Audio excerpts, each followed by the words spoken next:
என் வார்த்தைப்பாடு விழா விரைவில் வரவேண்டும் என்று நான் உம்மை கேட்க மாட்டேன். நீர் விரும்பும் நாள் வரை காத்திருப்பேன்.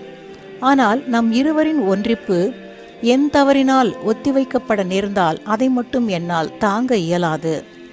பல்வேறு வைர மணிகளால் அணி செய்யப்பட்ட எழிலார்ந்த ஒரு திருமண ஆடையை தயாரிக்க இதோ உழைக்கப் போகிறேன். அந்த ஆடை போதிய அளவு விலை உயர்ந்ததென்று நீர் ஏற்றுக்கொள்ள தடையாக இருக்கும் எதுவும் அந்த ஆடையில் இராதென்பது மட்டும் உறுதி என்றேன். அன்று தொட்டு ஒரு புதிய ஆர்வத்துடன் என்னையே ஆயத்தம் செய்ய தொடங்கினேன். என்னுடைய திருவுடை நாள் தொட்டு துறவற வாழ்வின் உன்னத நிலையை பற்றியும் குறிப்பாக ஏழ்மை வார்த்தைப்பாட்டை பற்றியும் மிகுந்த வெளிச்சம் எனக்கு அளிக்கப்பட்டது. என் ஆயத்தமடத்து வாழ்வின் தொடக்கத்தில் எனக்கென்றே நல்ல பொருட்கள் வேண்டுமென்று நான் விரும்பிய உடனே அவை எனக்கு கிடைக்க வேண்டுமென்றும் விரும்பினேன். இயேசுநாதர் என்மேல் அப்பொழுது மிகுந்த பொறுமை காட்டினார். அவர் ஆன்மாக்களுக்கு எல்லாவற்றையும் உடனே வெளிப்படுத்தி விடுவதில்லை. தம் வெளிச்சத்தை சிறிது சிறிதாக அளிப்பதே அவரது வழக்கம்.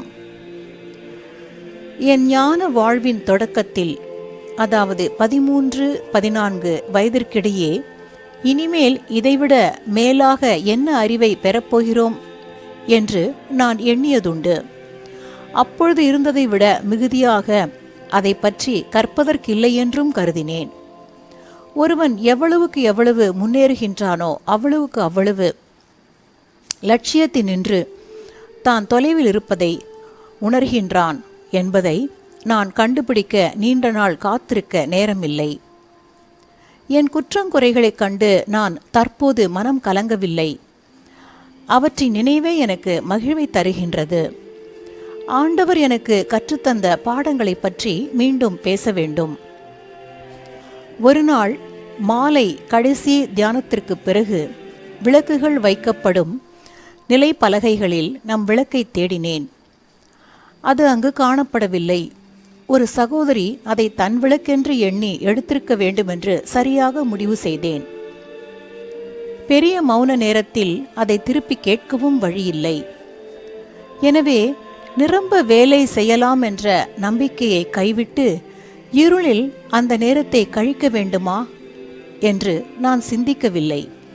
தெய்வீக அருளின் உள்ளரங்க வெளிச்சமின்றி நான் இருந்திருந்தால் அப்பொழுது என் சங்கட நிலையை பற்றி வருத்தப்பட்டிருப்பேன். ஆனால் அந்த இருளின் நடுவிலும் என் ஆன்மாவின் தெய்வீக வெளிச்சம் ஒளி வீசியது. நமக்கு வசதியுள்ள பொருட்கள் மட்டுமல்ல, தேவை